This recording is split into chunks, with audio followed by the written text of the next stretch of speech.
Hello friends, ഓർക്കിഡിൻ്റെ കമ്പ് എങ്ങനെയാണ് നമുക്ക് കമ്പ് കൊണ്ട് ബേബി പ്ലാന്റ് ഉണ്ടാക്കുന്നത് എങ്ങനെയാണെന്ന് നോക്കാം. ഇതൊരു ഓർക്കിഡിൻ്റെ വലിയൊരു തണ്ടാണ്. അതിനകത്തുനിന്ന് താണ്ട ബേബി പ്ലാന്റിൻ്റെ മുളകൾ ഇങ്ങനെ പൊട്ടിക്കൊണ്ടിരിക്കുകയാണ്. അതിനെ നമുക്ക് പീസാക്കാം.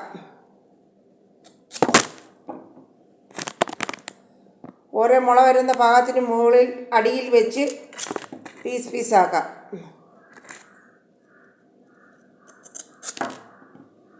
കണ്ട 4 പീസുകൾ ഞാൻ ഉണ്ടാക്കിയിട്ടുണ്ട് ഈ ഒരെണ്ണത്തിനകത്തുനിന്ന്. അതിനകത്ത് നമുക്ക് സാപ്പ് പുരട്ടി കൊടുക്കണം. ഇതിനകത്ത് ഓരോ മുറിച്ച ഭാഗത്തും സാപ്പ് പുരട്ടുന്നു.